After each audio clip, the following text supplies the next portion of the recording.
Okay तो अभी तक हम लोग क्या कर लिए थे, लाइक हम लोग सेल्फ ज्वाइन कर लिए, हम लोग आउटर ज्वाइन कर लिए, हम लोग व्यू मॉडल बना लिए, यहाँ पे व्यू मॉडल बना के हम लोग डेटा दिखाना शुरू कर दिए। अब मेरे को इसके बाद करना क्या है, अब मेरे को अगर यहाँ पे मैं जाऊं, लाइक मैं एक न्यू एम्प्लॉय क्रिएट करने के लिए जा रहा हूँ, ठीक है। न्यू एम्प्लॉय जब मैं क्रिएट करने के लिए जा रहा हूँ तो यहाँ पे क्या दिखा रहा है, ये यहाँ पे दिखा रहा है मैनेजर आईडी। तो आइडियली होना क्या चाहिए, यहाँ पे आना चाहिए एक ड्रॉप डाउन, ठीक है। जैसे मैं अभी एक नया एम्प्लॉय लिखा, लाइक टेस्ट, ठीक है। टेस्ट लिखने के बाद यहाँ पे ड्रॉप डाउन होना चाहिए कि टेस्ट का मैनेजर कौन है।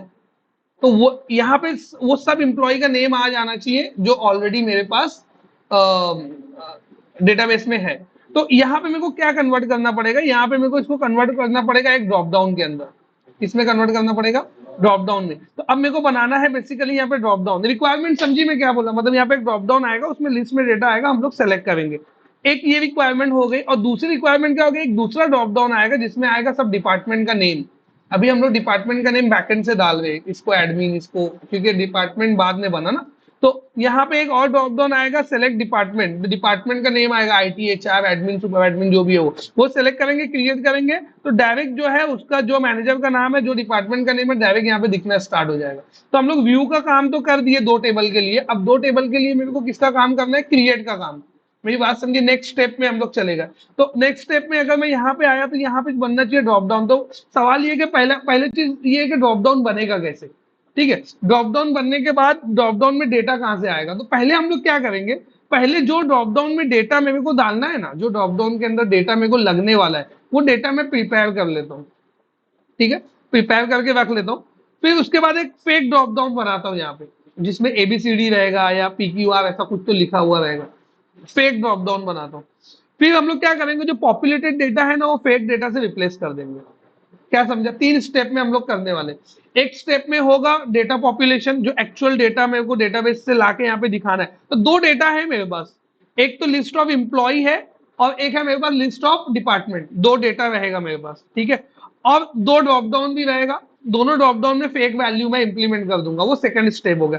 थर्ड स्टेप क्या हो गया, दोनों को बाइंड करने का। अब एक चीज और यहाँ पे समझने वाली है कि लाइक यहाँ पर लेट से ड्रॉप डाउन में दिखाएगा मैन एम्प्लॉय का नेम, लेकिन सेलेक्ट करने में सबमिट क्या होगा, एम्प्लॉय का आईडी। क्यों, क्योंकि यहाँ पे डेटाबेस अगर हम लोग चेक देखेंगे, डेटाबेस के अंदर हम लोग क्या स्टोर करते हैं, मैनेजर आईडी की जगह पे एम्प्लॉय का आईडी स्टोर करते हैं ना हम लोग, ना कि एम्प्लॉय का नेम। तो दिखेगा नेम, मतलब मैंने सेलेक्ट किया बाहर, लेकिन सबमिट होना चाहिए उसका आईडी। सेम चीज डिपार्टमेंट के साथ भी होगी, दिखना चाहिए डिपार्टमेंट का नेम, लाइक एचआर, एडमिन, जो भी है वो, लेकिन सबमिट क्या होना चाहिए, उसका आईडी।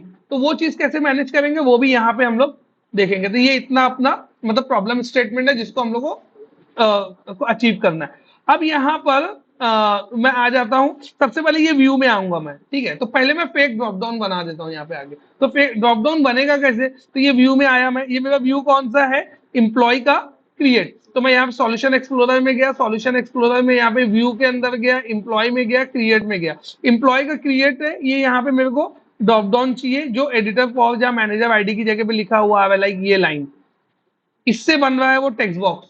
तो इसकी जगह पे मेरे को चाहिए ड्रॉप डाउन। तो जैसे html.textbox है ना, वैसे html.dropdown भी है। तो मैं यहाँ पे आकर लिखा html dot drop down list, ठीक है। तो ड्रॉप डाउन लिस्ट से ड्रॉप डाउन बन जाता है। तो यहाँ पे आके मैं बोला ड्रॉप डाउन लिस्ट, मैंने इसका एक नाम दे दिया। तो यहाँ पे देखो दो दो दिखता है, एक ड्रॉप डाउन लिस्ट है और एक ड्रॉप डाउन लिस्ट फॉर है। तो इंटरव्यू में एक्सप्लेन किया था क्या मैं स्ट्रांगली टाइप्ड वाला, नहीं, ठीक है। तो पहले ये देख लेते। तो इंटरव्यू में क्वेश्चन करता है what is the difference between text box and text box for, ठीक है। तो html.textbox और html.textbox फॉर, ये दो चीज है यहाँ पर। तो इससे पहले हम लोग को क्या समझना पड़ेगा, इससे पहले मेरे को समझना पड़ेगा कि ये जो ड्रॉप डाउन लिस्ट है या ड्रॉप डाउन लिस्ट फॉर है, ये है क्या। इसको हम लोग बोलते हैं HTML हेल्पर्स। इसको हम लोग क्या बोलते हैं, HTML हेल्पर। HTML हेल्पर इसको क्यों बोलते हैं हम लोग, this function are helping to generate HTML। मतलब हम लोग ये फंक्शन लिखते हैं और बैकएंड में क्या जनरेट होता है, HTML। जैसे फॉर एग्जांपल मैं यहाँ पे आके लिखा html.textbox और यहाँ पे आगे मैंने दिया txt नेम, ठीक है। तो मैं यहाँ पे क्या लिख रहा हूँ, ये मैं सी शार्प का एक फंक्शन लिख रहा हूँ। कैसे पता चला सी शार्प का है? इसको कंट्रोल प्रेस करके, इसको होवर करके क्लिक किया तो ये फंक्शन की डेफिनेशन दिखाएगा। दिख रहा है ये सी शार्प का कोड, टेक्स्ट बॉक्स। तो मतलब ये सी शार्प का कोड है, ठीक है। ये सी शार्प का कोड मैं लिख रहा हूँ, ये सी शार्प का एक फंक्शन कॉल कर रहा हूँ जो कि HTML हेल्पर क्लास के अंदर है। तो ये फंक्शन को मैं कॉल किया, ये फंक्शन क्या करता है, ये फंक्शन मेरे को HTML जनरेट करके देता है। कैसे पता चलेगा HTML? तो इसको सेव करके पेज को रिफ्रेश करो तो यहाँ पे एक टेक्स्ट बॉक्स आना चाहिए, आया। तो मैं लिखा क्या हूं, HTML डॉट टेक्स्ट बॉक्स। अब इसने जनरेट क्या किया, input type is equal to text, दिख रहा है, input type is equal to text, name is equal to txt name, ID is equal to txt name. जो मैंने ये लाइन लिखी है, ये लाइन की वजह से ये वाली लाइन जनरेट हुई है, ये वाली लाइन, ये दिख रहा है मेरे एरो के पास, देखो, input ID is equal to txt name, name is equal to txt name, type is equal to text. मतलब इन शॉर्ट मैं लिखता हूं HTML डॉट टेक्स्ट बॉक्स और वो जनरेट करता है input type is equal to text. तो मतलब मैं लिखता हूँ सी शार्प, वो जनरेट करता है HTML। तो ये मेरे को हेल्प कर रहा है टू जनरेट HTML। मेरी बात समझी? ये क्या कर रहा है, मेरे को हेल्प कर रहा है HTML जनरेट करने के लिए। इसके लिए हम लोग इसको क्या बोलते हैं, HTML हेल्पर। क्लियर है क्या बोला मैं यहाँ पे? तो इसको हम लोग बोलते हैं HTML हेल्पर। तो अगर तुमको बोलेगा कि व्हाट इज HTML हेल्पर, तो बोलने का the function those are helping to generate HTML। So we will be writing like HTML dot text box and it will generate input type is equal to text. So this is known as HTML helper. ये HTML helper है। उसके बाद next question करेगा कि have you created custom HTML helper. मतलब custom खुद का, ये तो ऑलरेडी मेरे को MVC दे रहा है ना, टेक्स्ट बॉक्स फॉर, ठीक है, ये मेरे को MVC दे रहा है। लाइक मैं अगर ऐसा लिखूं HTML डॉट टेक्स्ट बॉक्स, ये MVC का है, टेक्स्ट एरिया ये MVC का है, HTML डॉट रेडियो बटन ये MVC का है, लेकिन HTML डॉट बटन लिखता हूं तो MVC में HTML डॉट बटन नहीं है। तो उस लेट से तुमको बोलता है कि तुमने कभी कस्टम HTML हेल्पर बनाया है क्या? तो कस्टम HTML हेल्पर हम लोग आगे बनाएंगे, अभी तो नहीं, थोड़ा टाइम के बाद हम लोग, क्योंकि उस इसको बनाने के लिए जो चीज की जरूरत है वो है स्टैटिक क्लास, एक्सटेंशन मेथड, ये दो चीज की जरूरत पड़ती है ये इसको बनाने के लिए। तो अभी हम लोग का वो टॉपिक नहीं है तो उधर पे डायग्राम्स नहीं होगा, लेकिन आगे हम लोग देखेंगे वो चीज कि कस्टम HTML हेल्पर कैसे बनेगा, ठीक है। तो कस्टम भी तुम बना सकते हो। अब मैं यहाँ पे आया, HTML डॉट टेक्स्ट बॉक्स लिखा, टेक्स्ट बॉक्स से टेक्स्ट बॉक्स जनरेट हो गया, तो वैसे मैं क्या लिखूंगा, HTML dot drop down list. तो इससे क्या जनरेट होगा, ड्रॉप डाउन लिस्ट। तो ये ड्रॉप डाउन लिस्ट में क्या बोलता है, उसका नाम बताओ, ड्रॉप डाउन लिस्ट का नाम बताओ। तो मैंने बोला इसका नाम ऐसे बोल दिया, TST टेस्ट, या DDL बोल देता, drop down list DDL test. इसको सेव किया, सेव करके ये पेज को रिफ्रेश किया। अच्छा, आइटम भी बनाना पड़ेगा।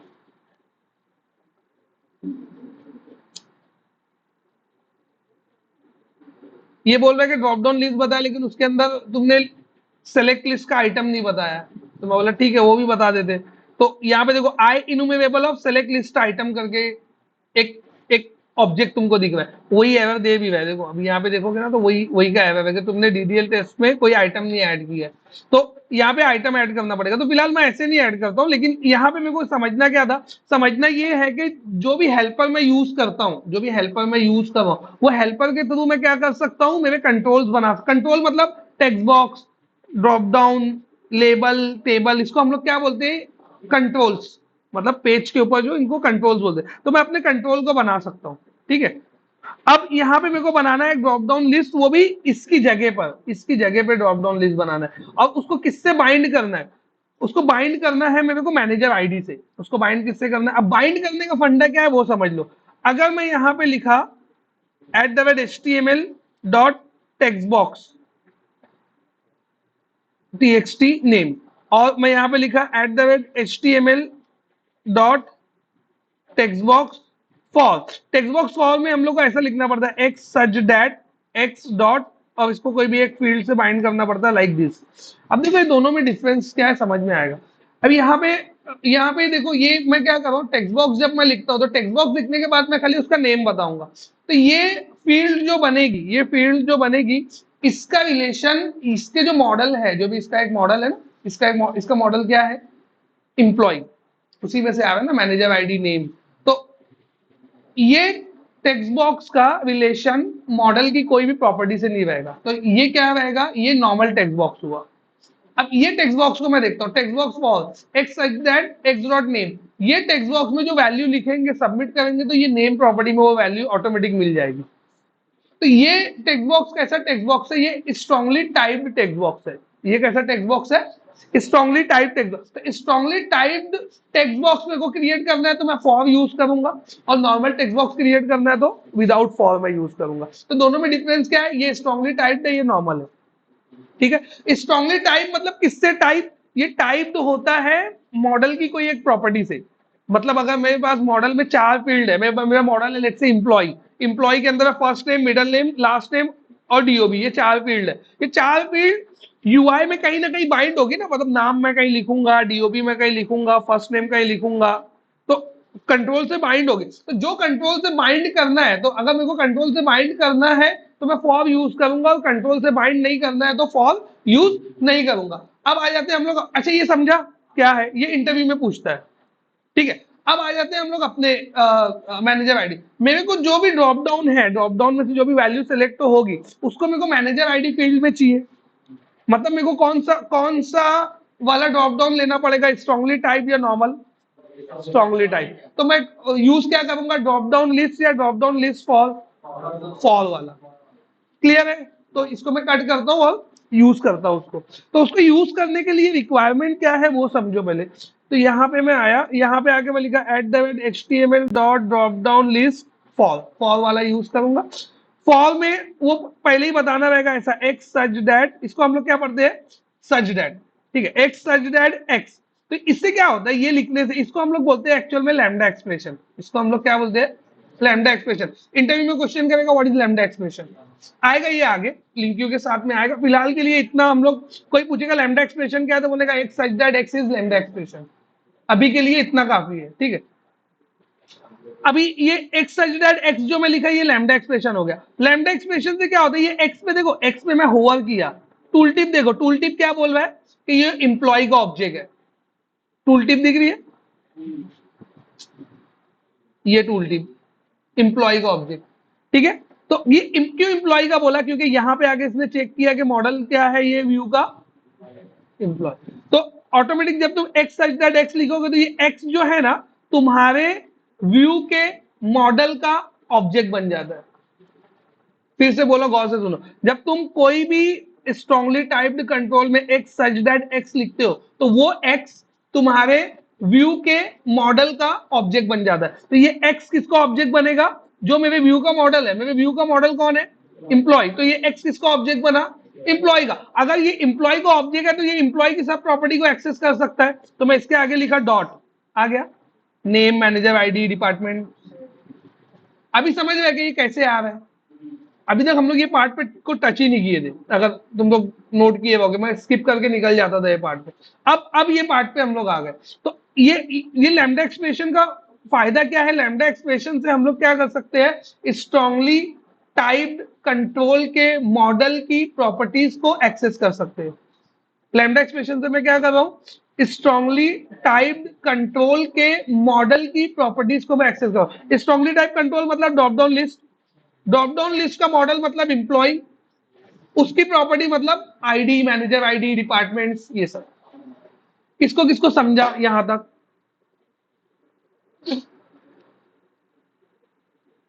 समझा उधर? ठीक है। देखो ये एकदम बेसिक चीज है। अगर नहीं समझा है तो इसको यहीं पे क्लियर कर। बेसिक चीज में क्यों बोलोगे कि ये हर जगह यूज होगा, हर जगह। चाहे तुमको टेक्स्ट बॉक्स बनाना है, चाहे तुमको ड्रॉप डाउन बनाना है, चाहे तुमको रेडियो बनाना है, तुमको चेक बॉक्स बनाना है, समझे, तुमको कस्टम कंट्रोल बनाना है। ये कस्टम कंट्रोल के लिए एडिटर फॉर यूज होता है। कस्टम कंट्रोल के लिए एडिटर फॉर यूज होता है। तो चाहे तुमको कोई और कंट्रोल बनाना है तो उसके लिए भी, तो कुछ भी तुमको बनाना रहेगा तो ये देखो यहाँ पे भी उसने वही सिंटैक्स लिखा है। मैंने एक्स यूज किया, उसने डिस्क्रिप्टिव नेम मॉडल दिया। क्यों मॉडल दिया? क्योंकि ये मॉडल का ऑब्जेक्ट ही है ना। एक्स किसका ऑब्जेक्ट है? मॉडल का। तो उसने बोला कि एक्स क्यों बोल रहा है भाई, एम बोल दे, है ना, एम सच दैट एम। असल में वो एक्स सच दैट एक्स बोलने की आदत हो गई, तो इसके लिए मैं एक्स लिखा ताकि तुमको भी समझने में आसानी हो। तो यहां पे मैं लिखा x such that x dot. ये ड्रॉप डाउन लिस्ट को किससे बाइंड करना है? Manager ID. हो गया बाइंड। अब जो भी ड्रॉप डाउन बनेगा उसमें जो भी वैल्यू आएगी, सेलेक्ट करने के बाद सबमिट करूंगा तो वो वैल्यू किसमें मिलेगी? मैनेजर आईडी फील्ड में मिल जाएगी। ये काम कौन करेगा? ये काम करेगा मॉडल बाइंडर। ये पूरा काम करता कौन है? यहां सेलेक्ट करो, वहां भेज के वहां दिखने का काम, ये काम कौन करता है?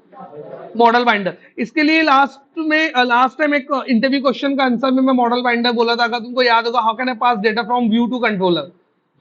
How can I pass data from view to control? देखो, अगर मैं बोला how can I pass data from controller to view, तो तुम क्या बोलोगे? व्यू बैक, व्यू डेटा, है ना? How can I pass data from controller to controller, तो तुम बोलोगे टेम डेटा, है ना?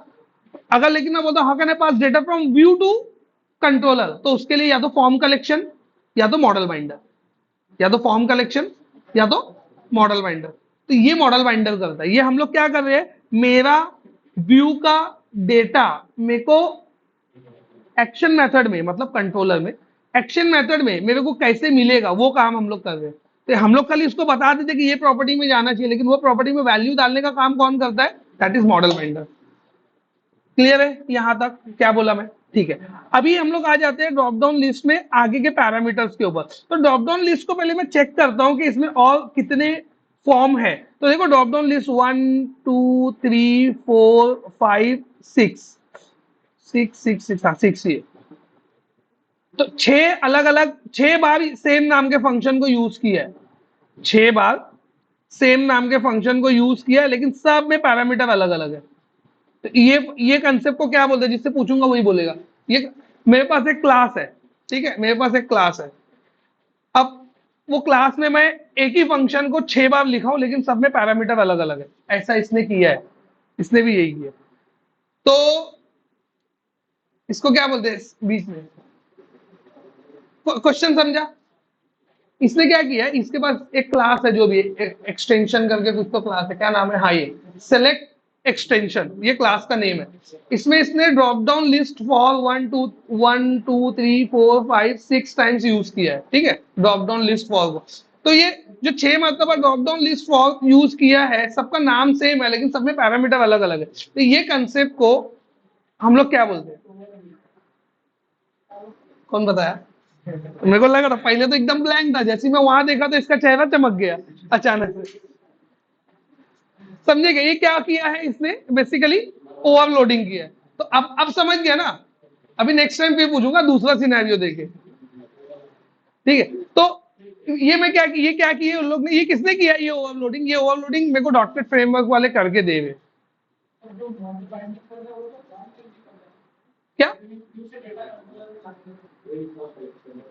फिर से बोलो, क्या बोले? व्यू से डेटा, हाँ हाँ। फॉर्म टैग का काम है डेटा पोस्ट करना। पोस्ट कर दिया यूआरएल पे, है ना? यूआरएल, हाँ, वो नहीं, कंट्रोलर में आया नहीं। कंट्रोलर और यूआरएल में फर्क है। पोस्ट कर दिया यूआरएल पे। अब वो यूआरएल पे जो पोस्टेड डेटा है, वो पोस्टेड डेटा को मॉडल का ऑब्जेक्ट बना के जो जो प्रॉपर्टी का पोस्टेड डेटा है, वो प्रॉपर्टी में फिल करने का काम कौन कर रहा है? फॉर्म टैग का काम है पोस्ट करना। फॉर्म टैग पीएचपी में भी यूज होता है, फॉर्म टैग नॉर्मल एएसपी में भी यूज होता है, नॉर्मल एचटीएमएल में भी फॉर्म टैग यूज होता है ना? वहां पे तो मॉडल, वहां पे तो ऑब्जेक्ट के फॉर्म में डेटा नहीं मिलता ना। मिलता है क्या? पीएचपी में नहीं मिलता है, नॉर्मल एचटीएमएल में नहीं मिलता है, जावास्क्रिप्ट में नहीं मिलता है, तो एमवीसी में क्यों मिल रहा है फिर? अगर वो काम फॉर्म टैग से ही होता, वो काम फॉर्म टैग से ही होता, तो सब जगह मॉडल में डेटा मिलना चाहिए था, सब जगह मॉडल के ऑब्जेक्ट में डेटा मिल जाना चाहिए था, लेकिन नहीं मिलता है। तो सिर्फ एमवीसी में क्यों मिलता है? क्योंकि वो काम मॉडल बाइंडर करता है।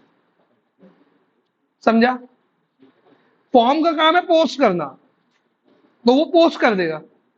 पोस्ट करके रिसीव करना, पोस्टेड डेटा में से काम का डेटा उठाना, काम का डेटा उठा के ये वाली प्रॉपर्टी यही वाले मॉडल की फील्ड में बाइंड करना, ये काम मॉडल बाइंडर करता है पोस्ट होने के बाद। समझा ना? हाँ, नहीं? तो ये क्या किया इन लोग ने? ओवरलोडिंग किया है। तो अब देखो, 6 ओवरलोडेड फॉर्म है, 6 अलग अलग फॉर्म है। हम लोग को कौन सा चाहिए वो मेरे को सेलेक्ट करना पड़ेगा। तो मैं यहाँ पे आया, पहले में चेक किया, मैं इसको ऐसा कर देता हूँ। शिट।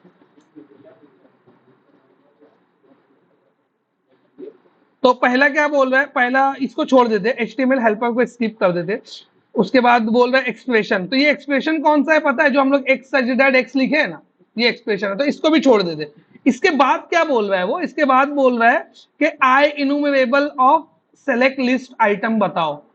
मतलब तुम आई इनुमरेबल मतलब कलेक्शन, किसका कलेक्शन, सेलेक्ट लिस्ट आइटम का कलेक्शन। जैसे मैं बोला प्रोडक्ट का कलेक्शन, रेक्टेंगल का कलेक्शन, समझ जाएगा, एक एक क्लास है उसका कलेक्शन।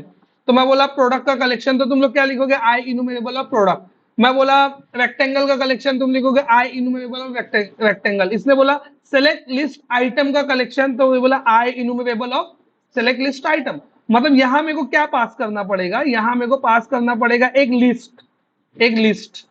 आई इनुमरेबल है तो टॉप लेवल लिस्ट है, मतलब कोई से भी लिस्ट उसमें चल जाएगी। तो मैं एक list of I enumerable list of select list item बनाऊंगा। लिस्ट ऑफ, जैसे list of string, list of integer, list of character, तो मैं बनाऊंगा list of select list item, ये बनाऊंगा। अब उसको पास करूंगा। तो देखो सेकंड यही वाला पैरामीटर यूज कर लेते हैं हम लोग। यहां पे आया, मैं बोला न्यू, कैसे बनाते हैं लिस्ट, लिस्ट बनाते कैसे। अगर तुमको कहीं पे भी सी शार्प का कोड लिखना है व्यू में, तो ये ऐसा लिखने का, ये ऐसा करने का और सी शार्प लिखना शुरू कर देने का वहां पे, ठीक है। तो यहां पे आके मैं लिखा list of select list, select list item, इसको मैंने बोला my list is equal to, ऐसी ऑब्जेक्ट बनता है। इसमें मैं कुछ डेटा ऐड किया, माई लिस्ट डॉट ऐड, मैंने इसमें बोला ए, माई लिस्ट डॉट ऐड, मैंने इसमें बोला बी, ठीक है।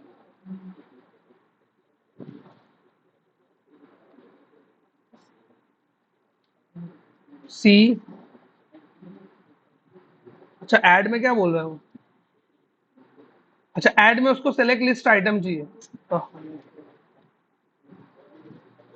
तो सेलेक्ट लिस्ट आइटम का ऑब्जेक्ट ऐसा करूंगा, न्यू सेलेक्ट लिस्ट आइटम,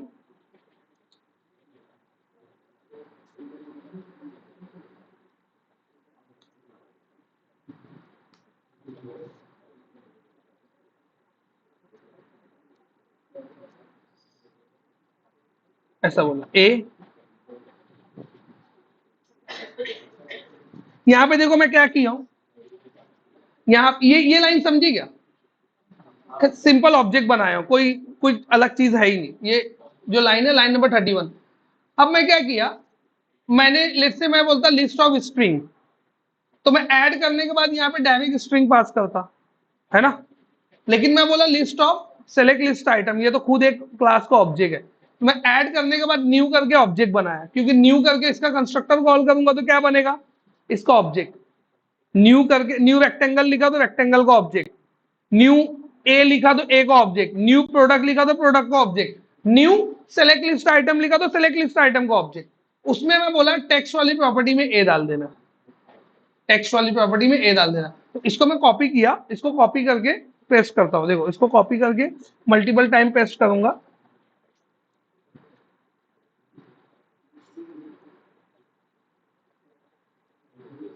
यहां पे बोला मैंने बी सी डी, और ये माई लिस्ट को है ना, ये माई लिस्ट को मैं यहां पे बोल दिया, ये ले पास हो गया।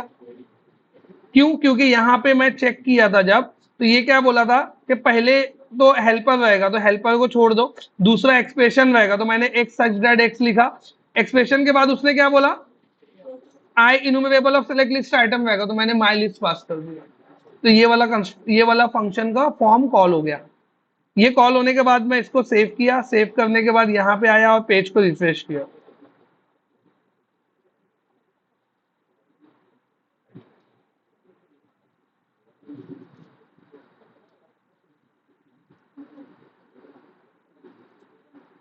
देखो बना छोटा सा ड्रॉप डाउन,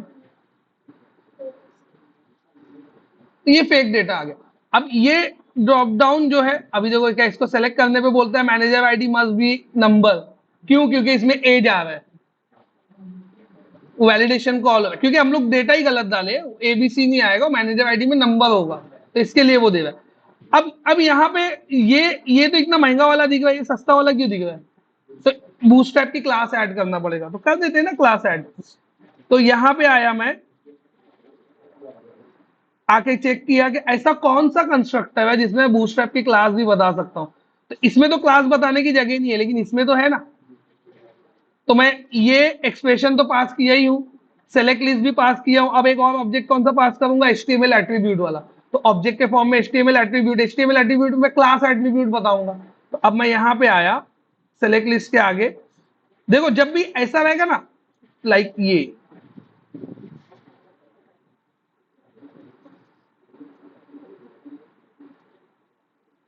जब भी ऐसा लिखा रहेगा ना ऑब्जेक्ट के फॉर्म में, मतलब जैसे अगर यहाँ पे इंटीजर लिखा होता तो तुम डायरेक्ट इंटीजर नंबर पास करते, स्ट्रिंग लिखा होता तो डबल कोट्स में तुम क्या करते? स्ट्रिंग पास करते। अगर कोई ऑब्जेक्ट होता तो तुम न्यू लिख के उसका कंस्ट्रक्टर कॉल करते। लेकिन अगर ऑब्जेक्ट लिखा हुआ है ना, तो तुमको क्या करना है? ऑब्जेक्ट लिखा है तो यहाँ पे आने का, डायरेक्ट ऐसा लिखने का, न्यू, न्यू लिख के ना ऐसा ब्रैकेट लगा देना, ये हो गया object, this is object. Integer होता तो मैं 10 लिखता, 10 20 30 40, है ना। अगर फ्लोट होता तो मैं 10 लिख के एफ लिख देता, डेसिमल होता तो एम लिख देता, स्ट्रिंग होता तो डबल कोट्स में लिखता, कैरेक्टर लिखा होता तो वहां पे सिंगल कोट्स में लिखता। ऑब्जेक्ट मतलब कोई product, rectangle, select new item, ये सब लिखा होता तो मैं न्यू लिख के उसका कंस्ट्रक्टर कॉल करता। लेकिन अगर ऑब्जेक्ट लिखा है, छोटे ओ से ऑब्जेक्ट, स्मॉल ऑब्जेक्ट, देखो ये भी देख लो, हाँ ये तो बताया नहीं, ये पूरा स्मॉल में ऐसा ऑब्जेक्ट लिखा हुआ है, दो ऑब्जेक्ट है, कैपिटल ओ से ऑब्जेक्ट आता है, उसका कलर जो होगा वो ये वाला होगा जो सिलेक्ट लिस्ट आइटम का है। और जो स्मॉल ओ से ऑब्जेक्ट वो ब्लू होता है, यहाँ पे पता नहीं क्या दिख रहा है, ब्लैक ही दिख रहा है, वो ब्लू होता है, वो वीडियो में दिखेगा तुमको, तो ब्लू है। ठीक है, तो ये जो अगर है, इसके लिए हम लोग को क्या लिखना होता है? ऐसा न्यू लिखने का और ब्रेसेस लगा देने का, ये हो गया ऑब्जेक्ट। अब इसमें जो चाहे वो तुम ऐड कर सकते हो। तो मैं बोला इसके अंदर मेरे को सीएसएस की क्लास ऐड करना है। अब देखो मैं लिखा क्लास इज इक्वल टू, कौन सी सीएसएस की क्लास से ये महंगा वाला बन रहा है? तो देखो ये वाली क्लास से बन रहा है, दिखा।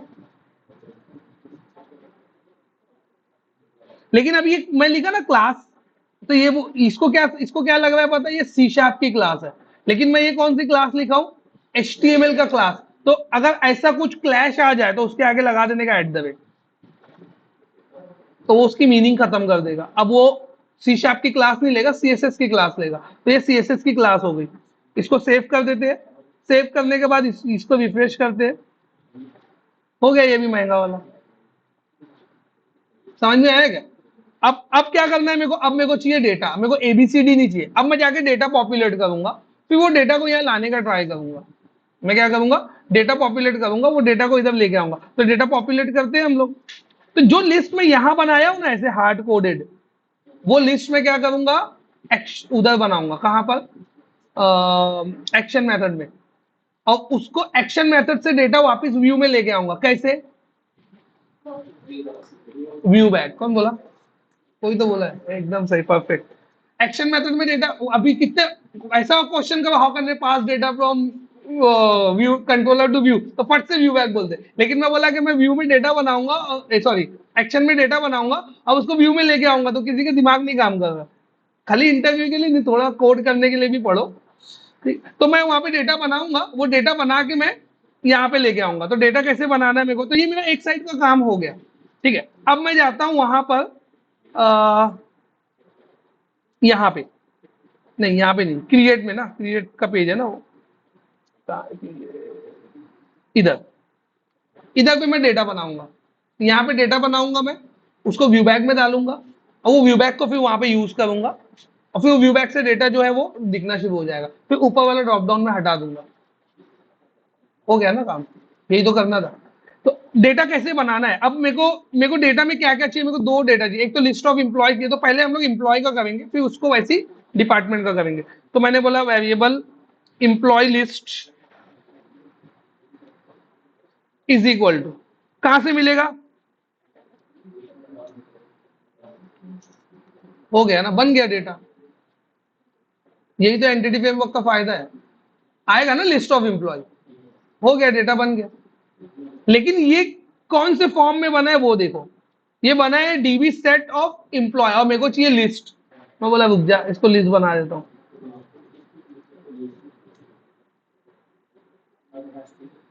बन गया, लेकिन ये लिस्ट ऑफ एम्प्लॉय बना और मेरे को चाहिए list of select list item. ये लिस्ट ऑफ एम्प्लॉय बना है, मेरे को चाहिए लिस्ट ऑफ सेलेक्ट लिस्ट। अब देखो, अब ये चीज को सॉल्व करने का दो तरीका है। एक तो क्या है, एक तरीका क्या है, अपने को एमवीसी एक फंक्शन प्रोवाइड करता है जिसमें वो बोलता है कि तुम है ना अपनी लिस्ट डाल दो, मैं सेलेक्ट लिस्ट आइटम खुद से बना लूंगा। वो ऐसा है, मैं बताऊंगा आगे क्या है वो। एक तरीका वो है, और दूसरा तरीका क्या है पता है, मैं खुद से एक लिस्ट को दूसरी लिस्ट में कन्वर्ट करूं। तो इंटरव्यू में क्वेश्चन करता है, how can I convert one type of list to another type of list. कैसे बोलेगा वो, लेट्स से मेरे पास दो क्लास है, ठीक है, इसको मैं लिखता हूं तो ज्यादा समझ में आएगा। इसको मैं यहाँ पे लिखता हूं, मेरे पास एक क्लास है जिसका नाम है एम्प्लॉय, ठीक है, ऑब्जेक्ट है। इसके अंदर प्रॉपर्टी है नेम और डीओबी, ठीक है। और दूसरी एक क्लास है जिसका नाम है एम्प्लॉय डीबी, इसमें भी नेम और डीओबी है, लेकिन इसमें यहां पे ऐसा लिखा हुआ है डेट ऑफ बर्थ। है सेम चीज, ठीक है, लेकिन दो अलग अलग टाइप के ऑब्जेक्ट है।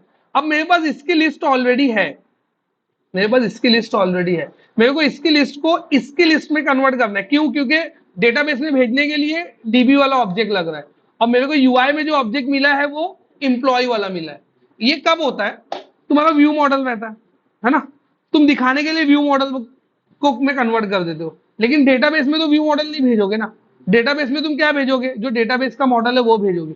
तो हमेशा ऐसी जरूरत पड़ती है अपने को कि अपने को व्यू मॉडल की लिस्ट को कन्वर्ट करना पड़ता है डेटाबेस की लिस्ट में, और कभी कभी उल्टा भी करना पड़ता है। डेटाबेस में से डेटा निकालते हैं तो डेटाबेस के फॉर्म में निकलता है, और दिखाने के लिए क्या लगता है, व्यू मॉडल।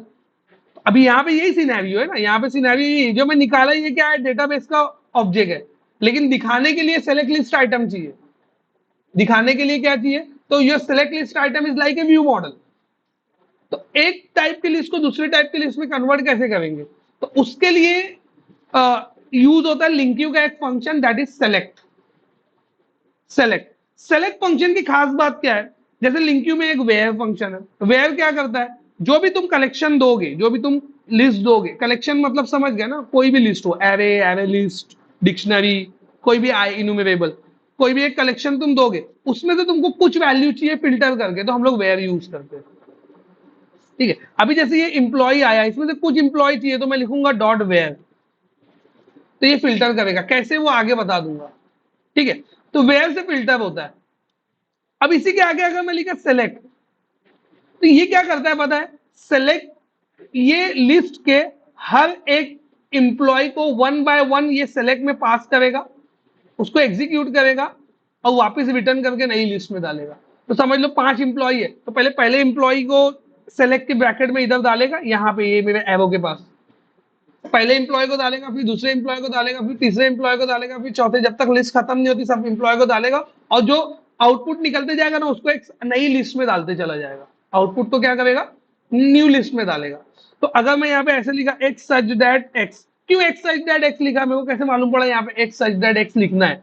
तो यहाँ पे अगर तुम देखोगे तो देखो ये क्या बोल रहा है, कहाँ गया है, हाँ, फंक्शन, इसको क्या चाहिए, फंक्शन, फंक करके इसने यूज किया। तो फंक जो है ना, एक सी शार्प का एक टेक्निक है। तो ये फंक जब भी तुमको दिखेगा, लाइक ऐसा फंक दिखेगा, तो समझ जाना तुमको यहाँ पे क्या लिखना है, एक फंक्शन लिखना है। और लैम्डा एक्सप्रेशन जो है वो एक फंक्शन ही होता है। अगर मैं ऐसा लिखा एक्स सच दैट एक्स, तो इसका मतलब क्या होता है, इसका मतलब होता है कि ये जो सच दैट के इधर साइड जो है ये फंक्शन का इनपुट पैरामीटर है, और सच दैट के इधर साइड जो है ये फंक्शन की बॉडी है। अब सवाल, ये फंक्शन का नाम क्या है, फंक्शन का नाम कुछ भी नहीं है, ये एनोनिमस फंक्शन है। जैसे एनोनिमस ऑब्जेक्ट बनता है, वैसे एनोनिमस फंक्शन भी बनता है। तो ये फंक्शन का नाम कुछ नहीं है, फंक्शन क्या है, एनोनिमस फंक्शन है। तो ये एक्चुअल में एक फंक्शन है जिसमें क्या लिखा हुआ है, इनपुट में एक्स आ रहा है, इनपुट में एक्स आ रहा है। ये एक्स की टाइप क्या रहेगी, मतलब ये क्या है, एक्स इंप्लॉय है, प्रोडक्ट है, रेक्टेंगल है, इंटीजर है, कैरेक्टर है, ये एक्स क्या है, ये एक्स वो है जो सेलेक्ट से पहले जो लिस्ट यूज हुई है। सेलेक्ट से पहले जो लिस्ट यूज हुई है उसकी टाइप क्या है? इंप्लॉय। तो ये एक्स जो है इंप्लॉय का ऑब्जेक्ट है। अगर सेलेक्ट से पहले प्रोडक्ट की लिस्ट यूज हुई होती तो ये एक्स क्या हो जाता? प्रोडक्ट का ऑब्जेक्ट। अगर सेलेक्ट से पहले स्ट्रिंग लिस्ट ऑफ स्ट्रिंग होती तो ये एक्स क्या हो जाता? स्ट्रिंग। मेरी बात समझिए। तो सेलेक्ट से पहले क्या है? इंप्लॉय की लिस्ट। Employee select x such that, तो ये एक्स हो गया इंप्लॉय का ऑब्जेक्ट। तो अब क्या करेगा? इसमें से एक इंप्लॉय उठाएगा, ये एक्स में डालेगा, ये फंक्शन चलाएगा। फिर दूसरा इंप्लॉय उठाएगा, ये एक्स में डालेगा, ये फंक्शन चलाएगा। फिर तीसरा, फिर चौथा, फिर पांचवा। हम लोग क्या करेंगे? जब ये एक्स उठा के यहाँ डालेगा ना, तो इसको एक टाइप से दूसरी टाइप में कन्वर्ट कर देंगे। रिटर्न करने के टाइम पे आएगा वो इंप्लॉय और जाएगा वो इंप्लॉय डीबी, आएगा वो इंप्लॉय और जाएगा वो सिलेक्ट लिस्ट आइटम। समझ में आएगा? तो अगर मैं ऐसा लिख दूं यहां पे, आया एक्स और जाएगा न्यू सेलेक्ट लिस्ट आइटम। अब ये इस पे होवर किया तो ये क्या बन गया? यही तो करना था, यही चाहिए था ना। अब ये लिस्ट को व्यू बैक में वहां दिखा दूंगा। अब यहां पे आके मैं बोला कि ठीक है, ये एक्स को मैंने सेलेक्ट लिस्ट आइटम में कन्वर्ट किया। अब इसमें क्या प्रॉपर्टी है? इसमें टेक्स्ट और वैल्यू है। तो मैं बोला टेक्स्ट में, टेक्स्ट वो चीज है जो यूजर को दिखेगी, वैल्यू वो चीज है जो सर्वर पे सबमिट होगी। तो दिखना क्या चाहिए? दिखना क्या चाहिए? इंप्लॉय का नेम, एक्स है ना इंप्लॉय, कॉमा, और सबमिट क्या होना चाहिए? वैल्यू नहीं, आईडी।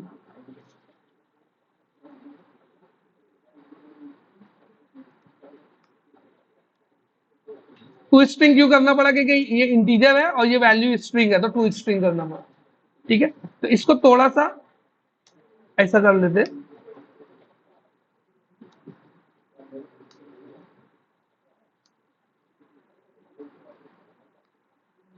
ठीक है, ये हो गया। तो अब क्या करेगा? इसमें से पहला ऑब्जेक्ट निकालेगा, ये कोड चलाएगा। फिर दूसरा ऑब्जेक्ट निकालेगा, फिर ये कोड चलाएगा। तीसरा ऑब्जेक्ट निकालेगा तो पहले ऑब्जेक्ट को कन्वर्ट करेगा सेलेक्ट लिस्ट में, फिर दूसरे को कन्वर्ट करेगा, फिर तीसरे को, फिर चौथे को, सबको किस में ऐड कर देगा? इसमें। और इसको मैं बोला भाई तू जाएगा व्यू बैग में।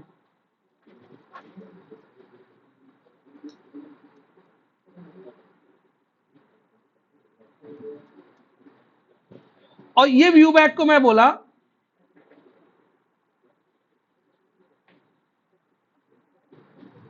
तू आएगा यहां पे। हो गया ना फैसला? अभी इसको कट कर दो, इसकी तो जरूरत ही नहीं है अब। मेरे को वो लिस्ट नहीं चाहिए ना अब ये बोल रहा है कि व्यू बैग जो है वो डायनामिक टाइप सपोर्ट करता है। देखो ये भी एक इंटरव्यू का क्वेश्चन है। व्यू बैग और व्यू डेटा में डिफरेंस क्या है? व्यू बैग और व्यू डेटा में डिफरेंस क्या है? तो हम लोग इंटरव्यू के आंसर में क्या बोलते हैं? व्यू डेटा जो है वो डिक्शनरी टाइप है और व्यू बैग जो है वो डायनामिक टाइप है। डायनामिक टाइप का एक प्रॉब्लम है। प्रॉब्लम क्या है? डायनामिक टाइप का पहले एक एडवांटेज है। एडवांटेज क्या है? कि वो कोई भी टाइप का डेटा स्टोर कर लेता है, कोई भी टाइप का डेटा स्टोर कर लेगा। लेकिन उसकी वजह से दूसरा प्रॉब्लम भी है। समझो एक इंटीजर टाइप है, उसमें मैं इंटीजर स्टोर किया तो एक्सेस करूंगा तो रिटर्न करने के टाइम इंटीजर ही मिलेगा। एक फ्लोट है, उसमें फ्लोट स्टोर किया तो रिटर्न करने के टाइम पे, मतलब जब एक्सेस करूंगा वापस डेटा को गेट करूंगा तो फ्लोट ही मिलेगा। बराबर। डायनामिक है, ऐड किया, ऐड करने के टाइम पे वो फ्लोट था, अब डायनामिक बन गया। अब मैं गेट करूंगा तो मेरे को मालूम कैसे पड़ेगा? तो वो ऐड करने के टाइम पे फ्लोट था, कि प्रोडक्ट का ऑब्जेक्ट था, कि स्ट्रिंग था। तो डायनेमिक टाइप में जब डेटा ऐड होने लगता है तो वो अपनी टाइप को लूज कर जाता है।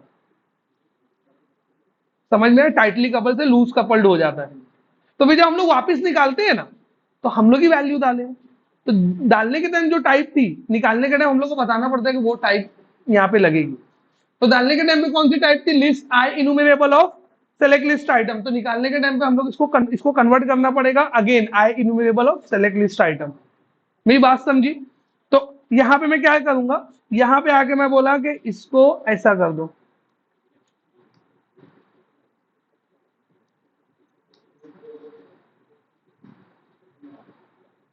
अब ये डायनामिक से आई इनुमरेबल में, तो इसको हम लोग क्या बोलते हैं? इसको हम लोग बोलते हैं कास्टिंग। कास्टिंग हम लोग कैसे करते हैं? इधर पे आ जाता हूं मैं।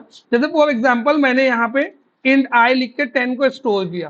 ठीक है, नाउ ये आई को मेरे को लॉन्ग में कन्वर्ट करना है, तो मैंने लिखा long t is equal to I. ऐसा लिखूंगा तो ये देगा एरर। तो मैं बोलूंगा ये आई को लॉन्ग में कन्वर्ट कर दे, तो मैं इसके आगे जाके लिख दिया लॉन्ग। अब ये क्या करेगा, ये आई इंटीजर को लॉन्ग में कन्वर्ट करके ये टी में स्टोर करेगा। मेरी बात समझ में आई क्या किया मैं? ये क्या करेगा, आई को लॉन्ग में कन्वर्ट करके टी में स्टोर करेगा। तो इसको ये ब्रैकेट लगा के जो टाइप लिखने का तरीका है ना, वेरिएबल से पहले ब्रैकेट लगा के टाइप लिखने के तरीके को हम लोग बोलते हैं टाइप कास्टिंग। इसको हम लोग क्या बोलते हैं, टाइप कास्टिंग। तो ये टाइप कास्टिंग में यहां पे किया हूं। ये मेरा वेरिएबल है, ये डायनामिक था, इसको मैं कन्वर्ट कर दिया किसके अंदर, इसको मैं कन्वर्ट कर दिया I enumerable of select list item. Control shift B कर दो, बिल्ड हो गया। यहां पे आ जाओ, इसको रिफ्रेश कर दो,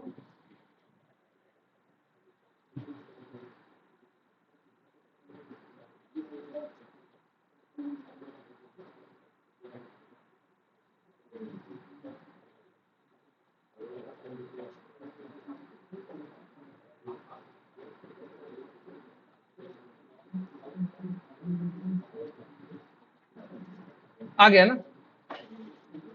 ये कहां से आया, डेटाबेस से। अब देखो मैं सेलेक्ट करता हूं यहां पे फैसल। तो अभी यहां पे गया मैं इंस्पेक्टर में गया, मैं इंस्पेक्ट करके यहां पे ये इसका कोड है, सेलेक्ट टैग में गया मैं। तो देखो फहद उसकी वैल्यू क्या है 1, फैसल उसकी वैल्यू क्या है 2, मोहम्मद उसकी वैल्यू क्या है 3, तुफैल उसकी वैल्यू क्या है 4। तो ये दिखेगा फहद लेकिन सबमिट होगा 1, दिखेगा फैसल लेकिन सबमिट होगा 2। यही तो चाहिए था ना अपने को, हो गया चीज। अब ऊपर वाले ड्रॉप डाउन को उड़ा दो, तो ये वाले ड्रॉप डाउन को ड्रॉप डाउन टेक्स्ट बॉक्स को उड़ा दो। तो मैं इसको बोला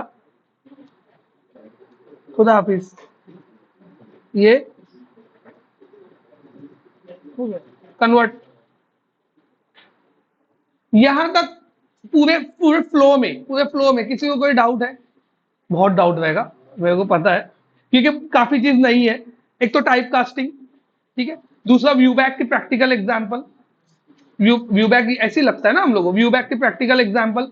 तीसरा ड्रॉप डाउन, ये एचटीएमएल हेल्पर, फॉर और फॉर का डिफरेंस।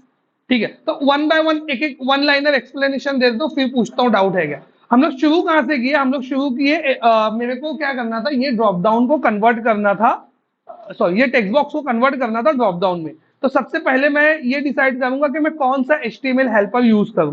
तो एचटीएमएल हेल्पर, जब मैं वर्ड बोला तो मेरे को तुमको एचटीएमएल हेल्पर एक्सप्लेन करना पड़ा कि एचटीएमएल हेल्पर बेसिकली होता क्या है। तो एचटीएमएल हेल्पर बेसिकली क्या होता है, एचटीएमएल हेल्पर होता है ऐसा फंक्शन या ऐसा कोड सी शार्प का जिसके थ्रू मैं एचटीएमएल, जो मेरे को सी शार्प, जो मेरे को एचटीएमएल जनरेट करने में हेल्प करे, that is known as HTML helper. तो वो है। अब जब मैं एचटीएमएल हेल्पर के पास आया तो मेरे पास दो ऑप्शन था कि मैं फॉर वाला यूज करूं या विदाउट फॉर वाला। तो उसका एक्सप्लेनेशन मैं दिया कि मैं, अगर मेरे को मॉडल की फील्ड से बाइंड करना है तो मैं फॉर वाला यूज करूंगा। तो मेरे को यहाँ पे मैनेजर आईडी से बाइंड करना था, इसके लिए मैंने क्या यूज किया, फॉर वाला यूज किया। तो यहां तक समझा सबको?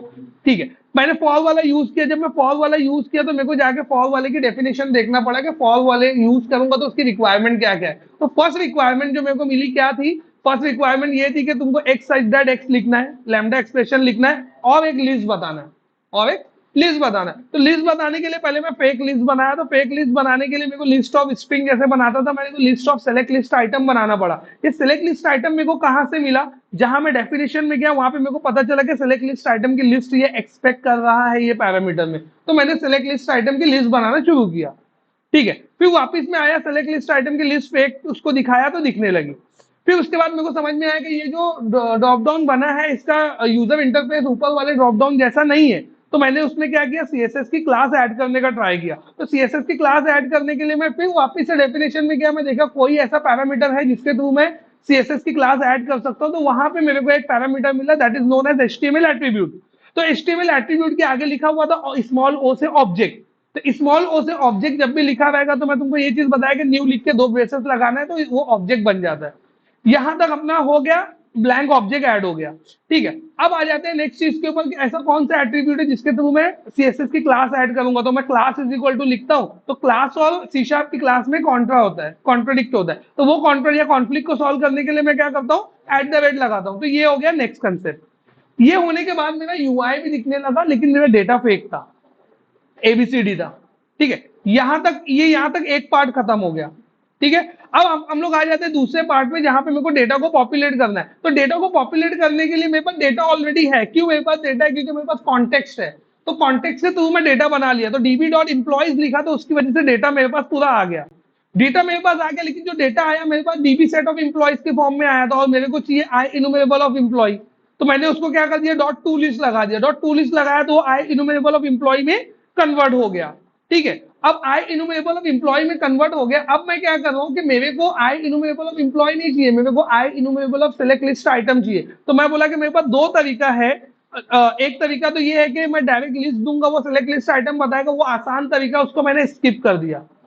क्योंकि तुमको मुश्किल तरीका आएगा तो आसान तुम देख के सीख जाओगे, ये मुश्किल था जो मैं बताया। तो मैंने क्या किया, मुश्किल वाला तरीका यूज किया, जो कि लिंक्यू का सेलेक्ट था। लिंक्यू के सेलेक्ट में क्या होता है, लिंक्यू का सेलेक्ट जो भी लिस्ट के ऊपर तुम लिंक्यू का सेलेक्ट को यूज करते हो, लिंक्यू का सेलेक्ट क्या करता है, वो लिस्ट के ईच एलिमेंट के साथ में वो फंक्शन को कॉल करता है। कौन सा फंक्शन? जो एक्स सच दैट एक्स लिखते हो। तो x such that x is nothing but what, वो एक फंक्शन है।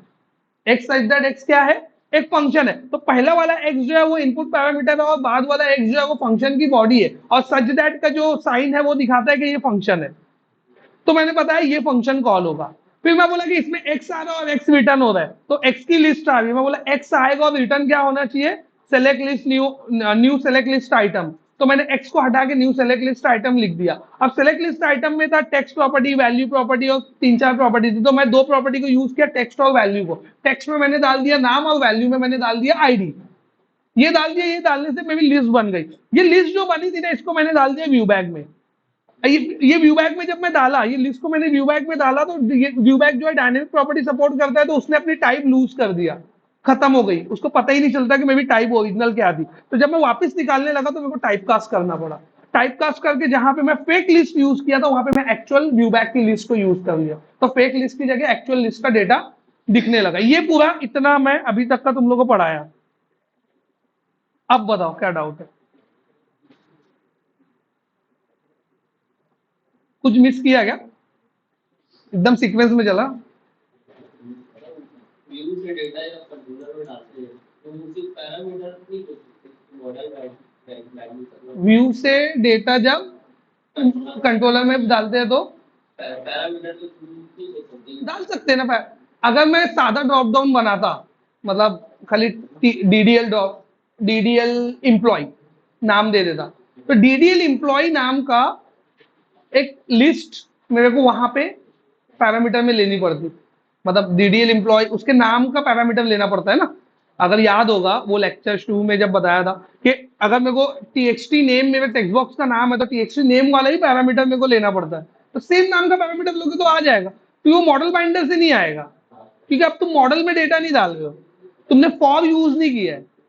तुमने फॉर यूज नहीं किया, फॉर यूज कर लिया तो फिर मॉडल में आएगा डेटा। जब तुम अभी यही यही ड्रॉप डाउन को देखो, मैं ऐसा भी बना सकता हूँ।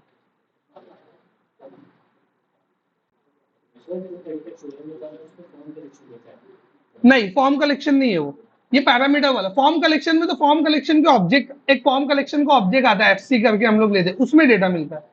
तीन तरीका है, एक पैरामीटर है, एक फॉर्म कलेक्शन है, और एक मॉडल बाइंडर है।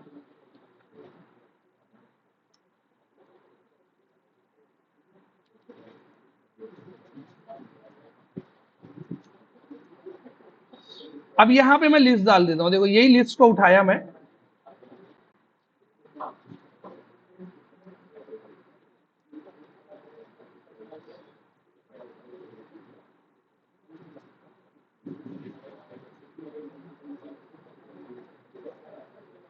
ये देखो, ये फॉर से बना, ये विदाउट फॉर से बना, सेम ड्रॉप डाउन ना।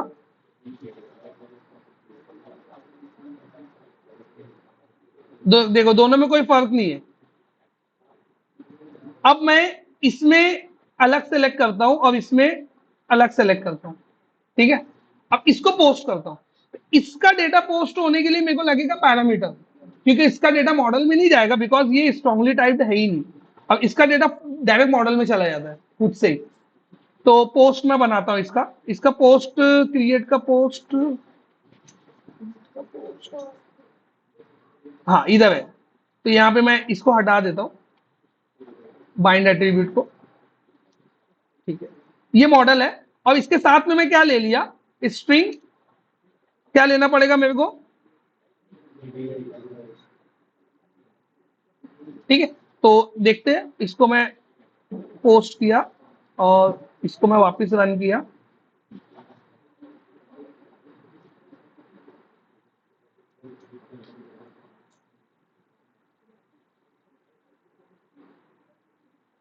अभी यहाँ पे मैं कोई तो डेटा लिखा और यहाँ पे मैं पोस्ट किया। एक में मैंने मोहम्मद सेलेक्ट किया है, एक में मैंने तुफैल सेलेक्ट किया। ठीक है, इसको पोस्ट किया। अब देखो, जो मॉडल है, मॉडल वाले में क्या आना चाहिए? मोहम्मद, मतलब मोहम्मद का आईडी आएगा, है ना। और इधर पे 4, ये कैसे अब पता कैसे चलेगा 4 किसका है 3 किसका है? तो यहाँ पे आप डेटाबेस में जाके चेक करना पड़ेगा।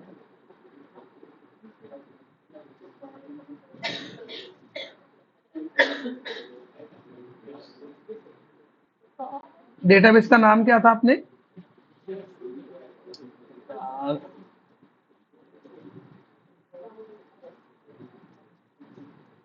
Employ two table test new, ये।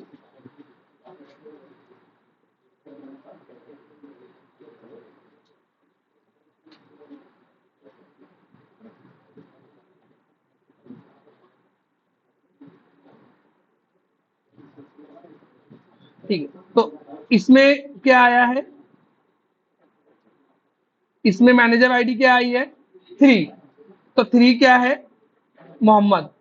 और उसमें मैनेजर आईडी क्या आई है? 4। 4 क्या है? तो दोनों में अलग अलग डेटा पोस्ट हुआ, जबकि डेटा का सोर्स एक है, डेटा का सोर्स एक है, लेकिन मैंने उसको अलग अलग वैल्यू में पोस्ट कर दिया। एक मॉडल बाइंडर से पोस्ट हुआ और एक पैरामीटर से पोस्ट हुआ। अब एक फॉर्म कलेक्शन भी ले लेते हैं, इतना खर्चा हो ही गया है तो तीनों ही मेथड हो जाएगा ना उसके अंदर।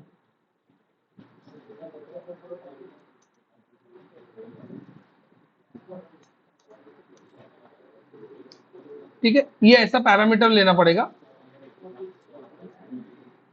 और फिर यहाँ पे आके वेरिएबल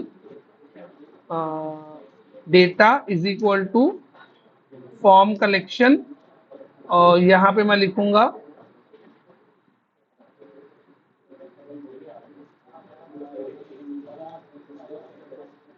ठीक है। तो इधर से देखते हैं,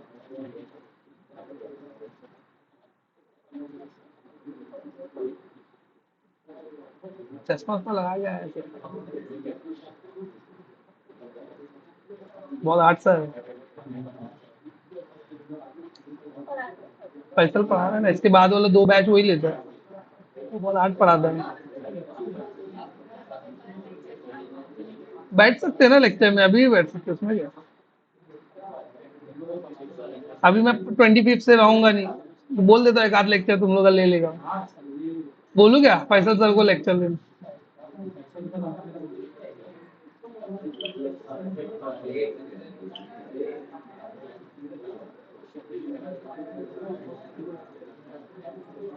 ऑलमोस्ट सेम ही है हम लोग का पढ़ाने का तरीका, तुम लोग सुनोगे ना तो सेम सेम लगेगा। क्या पेरेंट क्लास सेम है ना? अब्बा टीचर थे, अब्बा जो थे हमारे। तो यहाँ पे मैं मोहम्मद, यहाँ पे फैसल, और यहाँ पे मैं इसको पोस्ट किया। तो देखो यहाँ पे आया 2, ठीक है, 2 क्यों आया? फैसल, ठीक है। और यहाँ पे इसमें आया 3 क्योंकि मैंने मोहम्मद सेलेक्ट किया था। अब फॉर्म कलेक्शन में देखो क्या आएगा, मैं आगे बढ़ा 2 क्योंकि मैंने फॉर्म कलेक्शन से, तो फॉर्म कलेक्शन से एक्सेस करने का तरीका ये है। फॉर्म कलेक्शन में पूरे फॉर्म कलेक्शन का डेटा आ जाता है। लाइक अभी ये फॉर्म कलेक्शन को तुम देखोगे ना, तो यहाँ पे तुमको पूरा मिलेगा। ये आया ऑल कीज, दिख रहा है, इसमें मैनेजर आईडी भी है, डीडीएल एम्प्लॉय भी है, नेम भी है, सब आ जाएगा। मतलब जितने इनपुट टैग तुम यूज करे रहोगे ना, वो सब फॉर्म कलेक्शन में मिल जाता है, फॉर्म टैग के बीच में। लेकिन मॉडल नहीं बना के देगा, फिर तुमको ऑब्जेक्ट बनाना पड़ेगा। देखो ये फर्क क्या हो जाता है, इसने ऑब्जेक्ट बनाया, इसने रॉ डेटा दिया, और इसने तो एकदम रॉ वैल्यू दिया। ये एकदम लोअर लेवल है, ये स्ट्रिंग। इसका एक अप लेवल है, ये लिस्ट का कलेक्शन दिया। और इसका एकदम फर्निश्ड वर्जन है ये, कि वो कौन कौन से प्रॉपर्टी में कौन कौन सी वैल्यू चाहिए उसका ऑब्जेक्ट दिया। अभी समझेगा? तो ये जो है ये मॉडल बाइंडर कर रहा है, ये जो है ये तो एकदम रॉ डेटा है। और ये जो है ये मेरा फॉर्म कलेक्शन है। फॉर्म कलेक्शन में मैं जाके चेक किया तो फॉर्म कलेक्शन में ऑल यहाँ पे दिखा रहा है मेरे। तो तीनों तरीके से मैं एक ही उसमें बता दिया तुमको। तो ये दो अलग अलग, ये दोनों ड्रॉप डाउन का सोर्स सेम है, वैल्यू अलग अलग सेलेक्ट किया, सेव अलग अलग जगह किया, समझे क्या? तो तुमको जैसे चाहे वैसे तुम इसको तोड़ मरोड़ के यूज कर सकते हो, जैसे तुम्हारी रिक्वायरमेंट रहेगी, जैसे तुम्हारी रिक्वायरमेंट है। क्लियर है यहाँ तक? यहाँ तक कुछ डाउट है? तो ड्रॉप डाउन मेरा बन के आ गया। मैं ड्रॉप डाउन सेलेक्ट करूंगा, सबमिट करूंगा तो मैनेजर आईडी ही सेव होगा। तो एक बार रन भी, एक बार उसको करके देख लेते हैं, लेकिन मैं थोड़ा सा ये कोड को सही कर देता हूँ। क्यों सही कर देता हूँ? क्योंकि बहुत घान कर दिया मैं उसमें।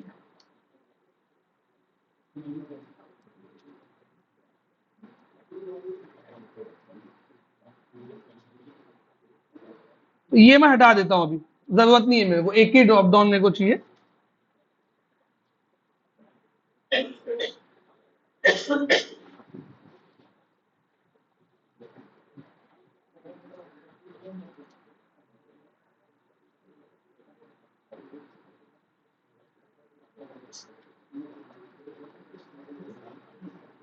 तो अभी सेम हम लोग डिपार्टमेंट का भी बना सकते हैं।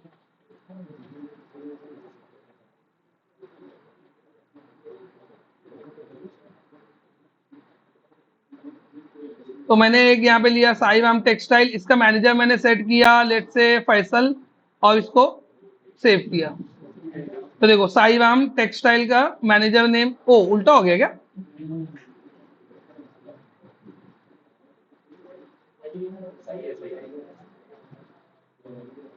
अभी कैसे सही है? मैनेजर में फैसल लिया था ना मैं, इंप्लॉय में फैसल आया। ओके ठीक है, ये देखो यहाँ पे इशू है, बताता हूँ।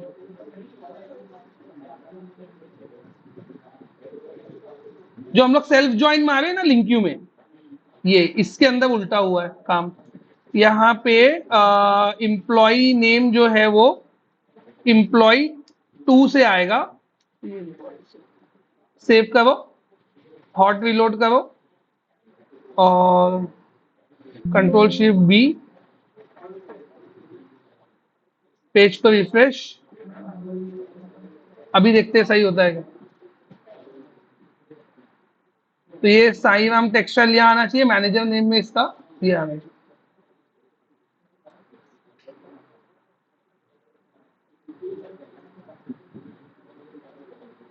हुआ? वो छोटी सी मिस्टेक हो गई थी, वो जो हम लोग सेल्फ ज्वाइन किए तो अलाइज नेम गलत ले लिए हम लोग। तो देखो हो गया अभी सही। एक और क्रिएट करके देख लेते। यहाँ पे आया, मैंने एक टेस्ट एम्प्लॉय क्रिएट किया, टेस्ट एम्प्लॉय का मैनेजर फहद। तो ये क्या कर रहा है? सेम टेबल में सेम डेटा डाल रहा है, सेल्फ ज्वाइन मार रहा है, निकाल रहा है, व्यू मॉडल में डाल रहा है, फिर लाके तुमको दिखा रहा है। और ऐड करने के टाइम पे ड्रॉप डाउन में वैल्यू ला रहा है, दिख रहा है नाम, आईडी सबमिट कर रहा है, वो आईडी के बेस पे ज्वाइन चल रहा है। तो ये पूरा साइकिल कंप्लीट हुआ। क्लियर है यहां तक? अब यहाँ पे सेम ड्रॉप डाउन ऐड होगा मेरा, किसका?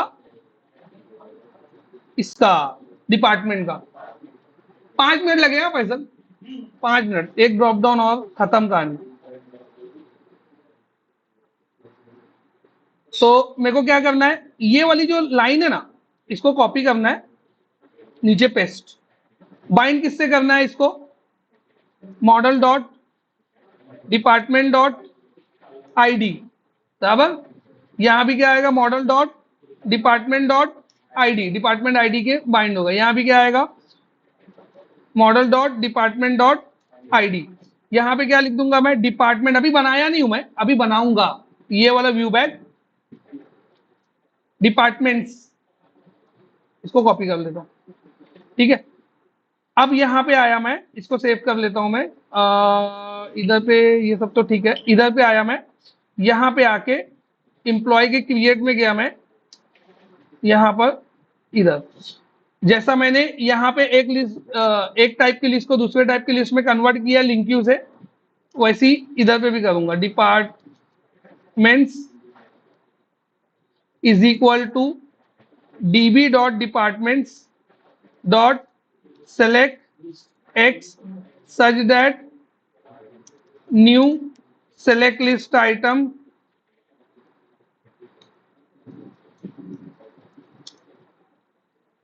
text is equal to x dot name comma value is equal to x dot id dot to string, ये बन गई लिस्ट। इसको मैं क्या कर दिया, view bag dot is equal to departments, control shift B. क्या